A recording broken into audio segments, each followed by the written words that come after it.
Assalamualaikum warahmatullahi wabarakatuh.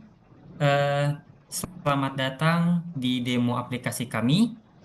Kami dari kelompok 5, kelas A, Teknik Industri Usul tahun ajaran 2025-2026. Perkenalkan, nama saya Abdurrahman Agung Nasution dengan NIM 2518. Kami di sini membuat aplikasi rental mobil secara online dengan nama Petbull Trans Rental. Mungkin kita langsung masuk saja ke demo aplikasi. Di sini kita berperan sebagai customer yang ingin memesan jasa rentalnya. Baik, perkenalkan nama saya Simon Immanuel Limbong dengan NIM 25024. Di sini akan saya jelaskan di form login. Pertama-tama kita masukkan email dan password. Seperti yang kita lihat di sini login gagal. Itu artinya kita belum memiliki akun pada form tersebut. Jadi kita akan mencet belum ada akun register di sini untuk membuat akun terlebih dahulu. Lalu kita buat email, nomor telepon, username, dan password yang kita inginkan.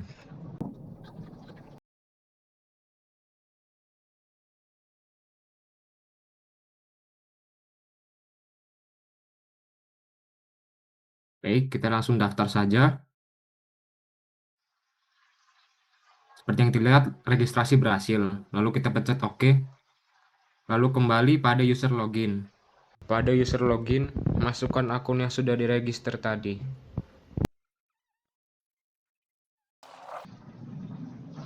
Lalu kita langsung pencet login. Oke, selanjutnya kembali lagi ke saya ya. Di sini setelah kita login akan ada muncul form pemilihan kedua jenis mobil. Yang pertama itu ada sport dan yang kedua itu ada luxury. Nah, di sini saya misalnya ingin mencoba mobil sport. Nah, kita klik OK. Di sini akan muncul pemilihan antara kedua mobil-mobil yang bisa kita pilih nantinya. Baik teman-teman, saya Siti Azahra dengan NIM 25015. Saya akan menjelaskan pada form 4 ini dan form 5. Nah, jadi di sini ada beberapa kendaraan dari kategori sport dengan masing-masing button yang menuju ke form selanjutnya. Nah, misalnya kita mau pilih mobil Ferrari. Kita klik mobil Ferrarinya, maka akan muncul form 5, yaitu akan menjelaskan detail kendaraan. Seperti namanya, kategorinya berupa sport, nomor platnya juga tertera, harga per harinya 30 juta, kemudian statusnya. Jika kita klik kembali, dia akan kembali pada isi dari kategori sport tadi. Misalnya kita berubah pikiran ingin mengganti mobil. Nah, misalnya kita mengganti ke BMW Z4. Nah, jika sudah yakin, kita akan mengklik button sewa sekarang yang akan menuju pada form pengisian data untuk menyewa. Selanjutnya akan dilanjutkan oleh teman saya. Oke, baik. Perkenalkan, nama saya Nafisa Hendri dengan NIM 25035. Di sini saya akan menjelaskan form ke-6, yaitu transaksi sewa, input data penyewaan. Nah, tujuan form ini digunakan untuk mencatat transaksi penyewaan mulai dari data penyewa, alamat lengkap, nomor KTP, dan juga nomor telepon penyewa, serta tanggal dan harga dari sewa mobil tersebut. Nah, baiklah di sini sebelum kita lanjut, kita akan mengisi nama lengkap penyewa terlebih dahulu atau data penyewa. Selanjutnya itu alamat lengkap penyewa dan juga nomor KTP penyewa serta nomor telepon. Nah, jadi sebelumnya kita sudah memilih kendaraan dari penyewa tersebut, yaitu mobil BMW. Nah, di sini kita akan mulai dari tanggal penyewaan. Tanggal mulainya kita buat misalnya di tanggal 31. Nah, tanggal selesai penyewaan ini misalnya kita buat di tanggal 3. Jadi seperti yang tertera di layar, yaitu harga per harinya itu 4.500.000. Jadi total sewa kita ada 3 hari. Jadi kita kalikan 4.500.000 dikali 3. Jadi total sewanya selama 3 hari yaitu 13.500.000. Nah, di sini kita akan konfirmasi transaksi jika sudah sesuai semua data penyewa dan juga kendaraan yang dipilih. Nah, perlu diperhatikan tanda peringatan pada kiri, di sebelah kiri, wajib membawa KTP saat pengembalian kendaraan. Baiklah, selanjutnya itu kita konfirmasi transaksi. Baik, selanjutnya saya perkenalkan, nama saya Fikra Rizky Rinanda dengan NIM 25003. Di bagian ini saya akan melanjutkan penjelasan pada form pembayaran dari aplikasi yang telah kami buat. Jadi form ini merupakan tahap akhir dalam proses transaksi. Di halaman ini, pengguna dapat melihat kembali data mobil yang dipilih, beserta total biaya yang harus dibayarkan, sehingga pengguna bisa memastikan bahwa data sudah sesuai sebelum melakukan pembayaran.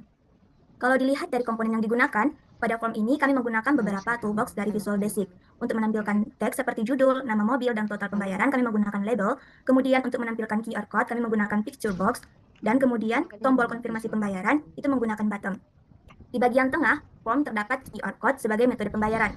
Penggunaan QR Code ini menjadi salah satu keunggulan aplikasi kami, karena penggunaan cukup melakukan scan menggunakan mobile banking atau e-wallet tanpa perlu memasukkan data secara manual, sehingga proses pembayaran menjadi lebih cepat dan praktis.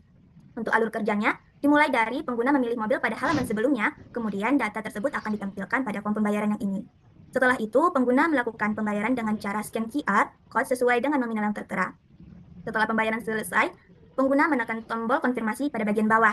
Dari tindakan tersebut, muncul pembayaran berhasil. Baru kita klik OK. Dari tindakan tersebut, sistem akan memproses bahwa pembayaran telah dilakukan dan mengarahkan ke form berikutnya. Pada form selanjutnya, yaitu halaman terima kasih, ditampilkan bahwa transaksi telah berhasil dilakukan. Pada form ini juga menggunakan komponen label untuk menampilkan teks terima kasih, serta button yang biasanya digunakan untuk aksi lanjutan, seperti kembali ke menu utama atau menutup aplikasi. Jika dijelaskan dalam bentuk algoritma sederhana, pertama, sistem menampilkan data mobil dan total pembayaran. Kedua, sistem menampilkan QR Code. Ketiga, pengguna melakukan pembayaran dengan scan QR Code. Keempat, pengguna menekan tombol konfirmasi. Kelima, sistem menyimpan data transaksi. Keenam, sistem menampilkan form terima kasih. Dan terakhir, pengguna dapat menekan tombol pada form tersebut untuk melanjutkan atau mengakhiri proses. Secara keseluruhan, kelebihan dari aplikasi kami adalah memiliki alur yang jelas dan terstruktur dari awal hingga akhir, tampilan yang sederhana sehingga mudah digunakan, serta sudah menggunakan QR Code yang membuat proses pembayaran menjadi lebih cepat dan efisien. Namun, aplikasi ini juga masih memiliki beberapa kekurangan, seperti proses verifikasi pembayaran yang masih dilakukan secara manual, melalui tombol konfirmasi dan belum terintegrasi secara otomatis. Lalu, selain itu, fitur tambahan seperti bukti transaksi dan riwayat pembayaran masih dapat dikembangkan lebih lanjut.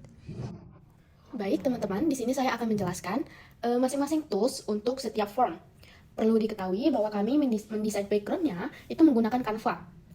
Jadi untuk logo, label, dan juga tombol-tombolnya itu menggunakan desain di Canva. Jadi di sini kami hanya menempelkan tools-nya. Nah, pada form 1 ini terdapat 3 tools. Yang pertama ada text box, yang kedua ada button, dan ada labeling. Text box digunakan untuk password dan juga email. Nah, pada password kami menggunakan karakter pengganti, yaitu simbol bintang. Nah, pada button masuk itu dia decoding agar dia transparan. Jadi ketika kita menekan tombol masuk, dia akan memberikan reaksi. Nah, kita berlanjut pada form 2. Pada form 2 ini terdapat text box, button, dan link label. Sama seperti form login tadi. Pada email, nomor telepon, username, password, dan konfirmasi password itu menggunakan text box. Dan ada button di atas tulisan daftar ini yang kami buat transparan juga. Kemudian pada form 3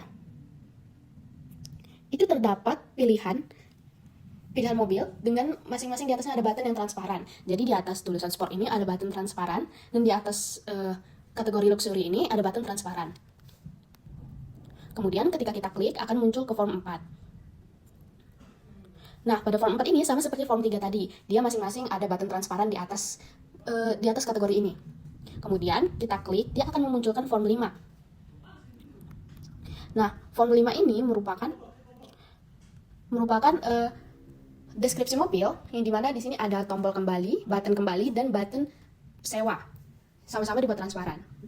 Kemudian pada form 6 itu dia ada terdiri dari 3 tools. Yang pertama text box, yang kedua combo box, yang ketiga date time. Nah, pada pengisian data itu semuanya menggunakan text box. Kemudian pada combo box, nih seperti yang kita ketahui, jika dibuka dia akan memiliki mobil-mobil yang bisa dirental. Jika customer ingin mengganti pikiran dan menyewa mobil lain, mereka bisa menggantinya di sini di combo box. Kemudian harganya otomatis mengikuti dengan jenis mobilnya. Nah, di sini juga ada date time. Jadi ketika kita menentukan tanggal selesainya, maka terdapat teks yang dibuat freeze yang dia menunjukkan jarak dari tanggal mulai hingga tanggal selesai. Jadi harga total merupakan perkalian dari total hari dan harga sewa. Kemudian kita lanjut ke form 7, yang dimana ini ada logo QRIS yang telah kami desain langsung di Canva, dan ada labelnya secara otomatis mengikuti apa yang dipesan pada form 6. Kemudian ada form 8, yaitu logo terima kasih dan sukses, transaksi sukses. Jadi ada button untuk kembali ke form login. Nah, segitu saja penjelasan yang saya berikan. terkait tools yang digunakan. Nah, di sini kita mengkaitkan form 1 dan 2, yaitu terkait data pengguna, itu ke Supabase. Jadi, pengguna yang sudah mendaftar, datanya akan tersimpan dan dapat login. Nah, inilah beberapa akun yang sudah mencoba login dari aplikasi kami. Kemudian, kami juga mengkaitkan data penyewaan dengan Supabase. Jadi, pemilik perusahaan rental akan melihat semua datanya dari situ. Sekian penjelasan dari saya. Apabila ada salah kata mohon maaf, dan akan dilanjutkan oleh teman saya Agung. Sekian demo aplikasi yang dapat kami sampaikan. Mohon maaf apabila ada salah kata. Saya akhiri dengan wassalamualaikum warahmatullahi wabarakatuh.